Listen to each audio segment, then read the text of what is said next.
रखा गया था, लेकिन आगे से कोई भी जवाब नहीं आता। टेंशन में आकर वह सीधे उस जगह पर आता है। वहाँ आते ही उसे एक भी चिंपैंजी दिखाई नहीं देता। इसी दौरान उसे एक जख्मी हुआ वर्कर मिला जिसकी हालत खराब थी। विल ने उससे सीजर के बारे में पूछा। उसने उसे बताया कि सीजर सबको लेकर चला गया और सीजर जाते जाते बोल भी गया था। ये सुनते ही विल समझ जाता है कि सीजर उसी जंगल की तरफ ही जा रहा होगा जहाँ बचपन में वह उसे ले जाया करता था और वह जंगल उसका पसंदीदा था। दूसरी तरफ सीजर अपनी पूरी फौज के साथ शहर को पार करके आगे बढ़ रहा होता है। आगे बढ़ते ही उनके सामने एक बड़ा ब्रिज आता है जहाँ पुलिस पहले से ही उनका रास्ता रोक कर खड़ी होती है। अब असली जंग शुरू होने वाली थी। चिंपैंजीज और पुलिस के बीच एक बड़ी फाइट शुरू हो जाती है, लेकिन सीजर का मकसद इंसानों को नुकसान पहुंचाना नहीं था। वह सिर्फ अपने साथियों को आजादी दिलाकर जंगल में ले जाना चाहता था। पुलिस उन पर हर तरफ से हमला कर देती है। चारों तरफ से हेलीकॉप्टर्स भी आ जाते हैं। अब सीजर पूरी तरह फंस चुका था। पुलिस वाले उस पर लगातार गोलियां चलाने लगते हैं। इससे पहले कि उसे कोई गोली लगती, अचानक एक बहुत बड़ा गोरिल्ला सीधे हेलीकॉप्टर पर आ कूदा, जिससे वह हेलीकॉप्टर तबाह हो जाता है, लेकिन वह गोरिल्ला खुद मर जाता है। इसी बीच एंट्री होती है कोबा की। ये वही चिंपैंजी था जिसके ऊपर लैब में दूसरा एक्सपेरिमेंट किया गया। उसका गुस्सा अब फूट चुका होता है। वह सीधे उस आदमी को मार देता है जिसकी एक्सपेरिमेंट कंपनी थी। इसी दौरान एक गोरिल्ला एक पुलिस ऑफिसर को मारने ही वाला था, लेकिन सीजर तुरंत उसे रोक देता है क्योंकि सीजर का मकसद इंसानों को नुकसान पहुंचाना नहीं था। बस वह सब यहाँ से जंगल की तरफ जाना चाहते थे। तभी वहाँ विल भी पहुंच जाता है। वह उसे रोकने की कोशिश करता है, लेकिन अब सीजर उसकी बात सुनता ही नहीं। वह अपनी पूरी फौज लेकर सीधे उस जंगल की तरफ बढ़ने लगता है और कुछ ही देर में वह उस जंगल के अंदर घुस जाते हैं। थोड़ी देर बाद विल भी वहाँ पहुंच जाता है। वह सीजर को अपने पास बुलाने लगता है। तभी एक चिंपैंजी उस पर हमला करने के लिए आ जाता है, लेकिन मौके पर सीजर आकर उसे रोक देता है। विल उससे कहता है कि जो कुछ हुआ उसे भूल जाओ और मेरे साथ मेरे घर चलो, लेकिन आगे से सीजर दुखी होकर उसे गले लगाता है और उसके कान में कहता है, अब मैं तुम्हारे साथ नहीं जाने वाला क्योंकि अब यही मेरा घर है। इसलिए विल न चाहने के बावजूद उसे वहाँ छोड़कर अकेला वापस चला जाता है। अब सीजर और उसके साथी इसी जंगल में रहने वाले थे और अब इस जंगल का लीडर भी सीजर बन जाता है। दूसरी तरफ हम विल के पड़ोसी को देखते हैं। ये वही आदमी है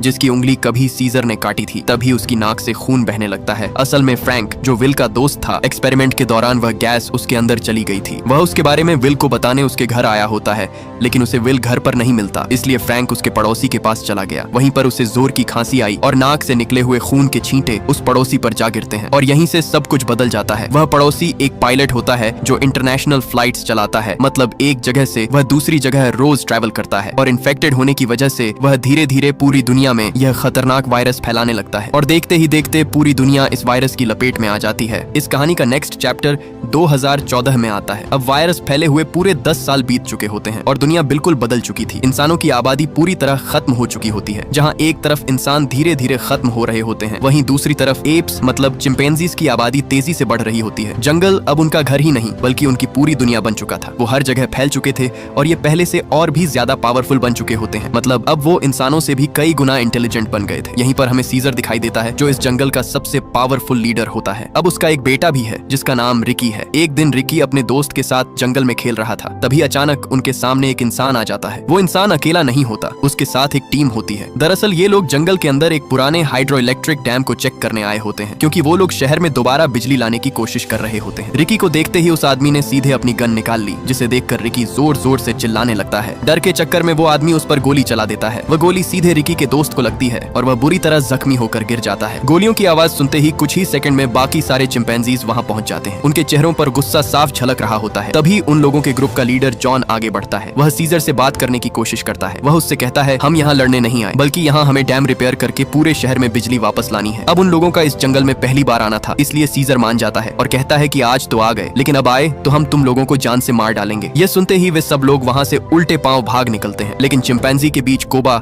जो इंसानों के एक्सपेरिमेंट्स का शिकार रह चुका है, वह अंदर ही अंदर गुस्से से उबलने लगता है। वह इंसानों से बहुत नफरत करता है, इसलिए वह बाकी सबको भड़काता है कि इंसान वापस आ गए हैं और वो फिर से हमें दर्द देंगे। अगर हमने अभी कुछ नहीं किया तो वो हमें कभी चैन से जीने नहीं देंगे। उसकी बातें धीरे धीरे सबके दिमाग में बैठने लगती हैं, इसलिए सीजर भी सोच में पड़ जाता है और आखिरकार वह फैसला करता है कि उन्हें इंसानों को अपनी ताकत दिखानी होगी। इसके बाद सीजर अपनी पूरी फौज के साथ उस जंगल से निकलकर इंसानी इलाके की तरफ बढ़ते हैं। जब वे शहर के पास पहुंचते हैं तो वहाँ सब कुछ बदल चुका था। जो जगह कभी इंसानों से आबाद थी, अब वह बिल्कुल सुनसान पड़ी थी। बिल्डिंग्स टूट चुकी हैं, रोड्स खाली हैं और हर तरफ बस खामोशी है। और इसी वीरानी के बीच सीजर अपनी पूरी फौज के साथ इंसानों की बस्ती में एंट्री कर देता है। तभी आगे से जॉन फिर से उसके सामने आ जाता है। वह चिंपैंजी की पूरी सेना देखकर थोड़ा घबरा जाता है। वह सीजर से कहता है, हम तुमसे पहले ही माफी मांग चुके हैं, हम लड़ना नहीं चाहते। सीजर उसे गुस्से में जवाब देता है, आज के बाद अगर तुम में से कोई भी हमारे इलाके में दिखा तो वह जिंदा वापस नहीं लौटेगा। वहीं पास में कोबा खड़ा होता है। इंसानों को अपने सामने देखकर उसका खून खौलने लगता है। वह साफ साफ चाहता है कि सीजर उसके साथ मिलकर बचे खुचे इंसानों को खत्म कर दे, लेकिन सीजर दिल का साफ था, वह वहाँ से चला जाता है। दूसरी तरफ जॉन वहीं खड़ा रह जाता है। अब उसकी परेशानी और भी बढ़ जाती है, क्योंकि जहाँ वे लोग रह रहे हैं वहाँ बिजली का नामो निशान तक नहीं है, और जो एक ही सोर्स है पावर का, वह हाइड्रो इलेक्ट्रिक डैम वही जगह है जो अब चिंपैंजीज के कंट्रोल में है। मतलब अगर उन्हें जिंदा रहना है तो उन्हें वापस वहीं जाना पड़ेगा, जहाँ जाने से अब चिंपैंजीज ने उन्हें मना कर दिया है। लेकिन बिना बिजली के जिंदा रहना भी पॉसिबल नहीं था, इसलिए उन्हें रिस्क लेना ही पड़ा। जॉन अपने लीडर से कहता है, एक बार और ट्राई करते हैं, शायद सीजर हमारी बात मान जाए। इसके बाद जॉन अपनी पूरी टीम के साथ जंगल के अंदर पहुंच जाता है। जब वह सीजर से मिलता है तो वह सीधे सीधे अपना मसला बताता है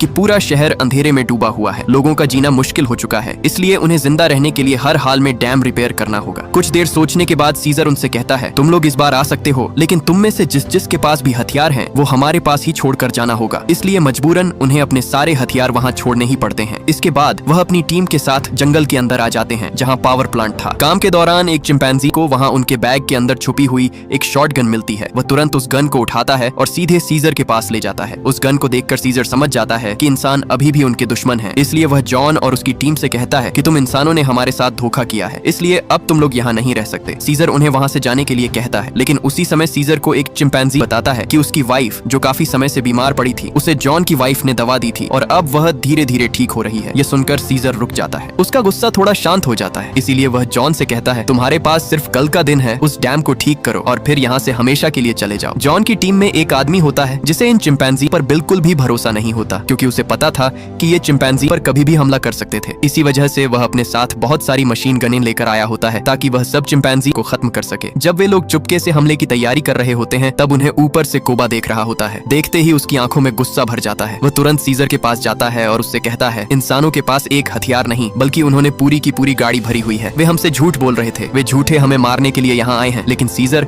उसे शांत रहने को कहता है। वह कहता है कि मैंने उन्हें कल का दिन दिया है, कल अगर ये लोग यहाँ से न गए तो हम इन सबको मार डालेंगे। लेकिन कोबा के अंदर जलता हुआ गुस्सा उसे रोक नहीं पाता, इसलिए आगे से सीजर भी गुस्से में आकर उसकी अच्छी खासी धुलाई कर डालता है। उस धुलाई में उसकी हालत बुरी हो जाती है। अपनी हालत की वजह से वह बदले की आग में जल रहा होता है। वह किसी तरह वहाँ से बचकर निकल जाता है और सीधा इंसानी बस्ती की तरफ आ जाता है। वहाँ पहुंचकर वह इंसानों के हथियार उठाकर बिना सोचे वहाँ कई लोगों को मार देता है। अपना बदला लेने के बाद वह दोबारा जंगल में आता है। वहाँ आते ही वह कई चिंपैंजियों के घरों को आग लगा देता है। धीरे धीरे वह आग फैलने लगती है और अब वह अपना बदला सीजर से लेना चाहता था। जब उसने सीजर के पास मौजूद कोई भी चिंपैंजी नहीं देखा तो उसने बिना वक्त गंवाए उसे गोली मार दी। गोली लगते ही सीजर नीचे गिर जाता है। वह तुरंत बाकी चिंपैंजियों के पास जाता है और उन्हें भड़काने लगता है, इंसानों ने हमारे सब घर जला दिए और सीजर को भी मार दिया, अब हमें उनसे बदला लेना ही होगा। उसकी बातें सुनकर सबके अंदर गुस्सा फैल जाता है। फिर कोबा एक बड़ा ऐलान करता है, आज से मैं तुम सबका लीडर हूँ, क्योंकि सीजर मर चुका है। ये सुनकर सब चिंपैंजी इंसानों के खिलाफ जंग के लिए तैयार हो जाते हैं। वहीं हम इंसानों को देखते हैं। आखिरकार अब उनके घरों में बिजली आ चुकी थी। वे सब अपनी पार्टी में मजे कर रहे होते हैं, लेकिन ये पार्टी ज्यादा देर टिकने वाली नहीं थी, क्योंकि कोबा अपनी पूरी फौज के साथ उनकी तरफ ही बढ़ रहा होता है। कोबा अपनी फौज को लेकर सीधे उस जगह पहुंचता है जहां इंसानों ने अपने हथियार छुपा कर रखे हुए थे। वे सब एक एक करके हथियार उठा लेते हैं। हथियार हाथ लगते ही वे सब चिंपैंजी उन लोगों पर हमला कर देते हैं। इस हमले में कई लोग तुरंत मार दिए जाते हैं। हर तरफ जंग आग पकड़ लेती है। इस हमले में कई सारे चिंपैंजी भी मरते जा रहे थे। इंसान भी अपने मशीन गनों से उन पर हमला बोल देते हैं, लेकिन चिंपैंजीज की तादाद बहुत ज्यादा थी। कई चिंपैंजीज मारे जाने के बाद भी कोबा हार नहीं मानता। वो लगातार उन पर गोलियां चलाता जा रहा था। कोबा के हमले की वजह से हर तरफ तहस नहस हो जाती है। इस अटैक के बीच एक छोटा सा चिंपैंजी भी होता है, वही जिसे पहले जंगल में गोली लगी थी। कोबा उसके हाथ में बंदूक देता है और कहता है, अब तुम्हें भी हमारे साथ मिलकर इंसानों को खत्म करना होगा। लेकिन वह छोटा चिंपैंजी सीधे मना कर देता है। दरअसल उसके दिमाग में सीजर की बातें होती हैं कि बिना वजह कभी किसी इंसान को नुकसान मत पहुंचाना। ये सुनते ही कोबा का गुस्सा और भड़क उठता है। वह बिना सोचे समझे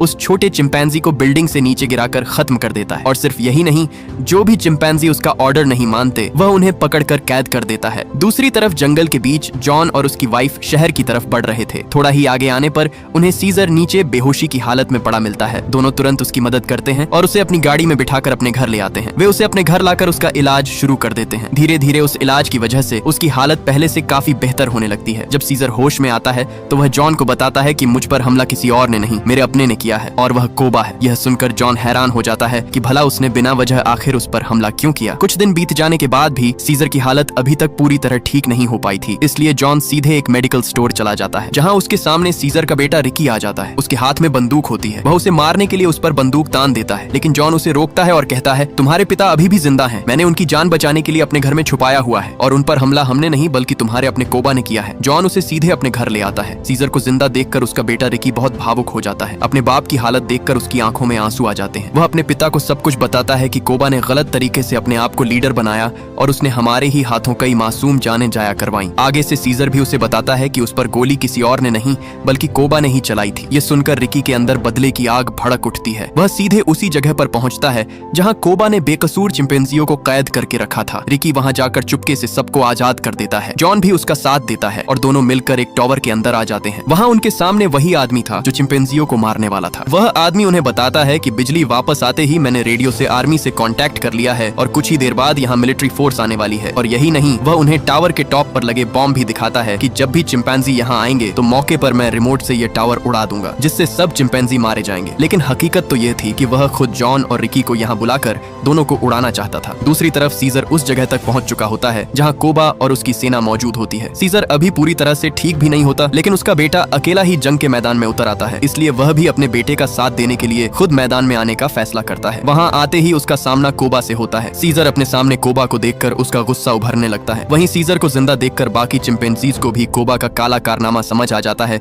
कि कोबा ने उनके साथ धोखा किया है। उधर शहर के दूसरे हिस्से में वही आदमी जब सीजर के बेटे और बहुत सारे चिंपैंजियों को अपने पास आता देखता है तो रिमोट से सारे बम ब्लास्ट कर देता है। लेकिन जिसकी नीयत खराब हो वह खुद कहाँ बचने वाला है। बेचारा उन चिंपैंजियों को मारने के चक्कर में खुद अपनी जान गंवा देता है और कई चिंपैंजियों के साथ साथ वह भी मारा जाता है। लेकिन खुशकिस्मती से सीजर का बेटा रिकी बम ब्लास्ट में बच जाता है। उधर जब उस काले कोबा ने सब चिंपैंजियों को सीजर के साथ खड़ा होता देखा तब उसने अपनी बंदूक से एक एक करके बहुत सारे चिंपैंजियों को मारना शुरू कर दिया। लेकिन अपने सामने अपने साथियों को मरता देखकर सीजर ऊपर से एक बहुत ही बड़ी छलांग लगाता हुआ सीधे उस पर हमला कर देता है। उस हमले में कोबा नीचे गिरते गिरते एक लोहे से अटक जाता है। अब वह सीजर से मदद मांगता है, इसलिए सीजर उसका हाथ पकड़कर उसे ऊपर खींचने लगता है। लेकिन तभी अचानक वह उसका हाथ छोड़ देता है और कोबा सीधे नीचे गिरकर मारा जाता है। सीजर ने उसकी मदद इसलिए नहीं की क्योंकि उसने अपने ही खानदान से गद्दारी की थी। इसके बाद सीजर और जॉन दोनों एक दूसरे के साथी बन जाते हैं क्योंकि बुरे वक्त में भी जॉन ने उसका साथ दिया था। उसने उसकी और उसके बेटे दोनों की जान बचाई थी। जॉन उससे कहता है कि अब तुम्हें यहाँ से जल्दी ही जाना होगा क्योंकि थोड़ी ही देर बाद यहाँ बहुत बड़ी आर्मी पहुंचने वाली है। जितना जल्दी हो सके अपने साथियों के साथ यहाँ से भाग जाओ क्योंकि आर्मी तुम सबको देखते ही अंधाधुंध फायर कर देगी। इसके बाद सीजर बाहर आ जाता है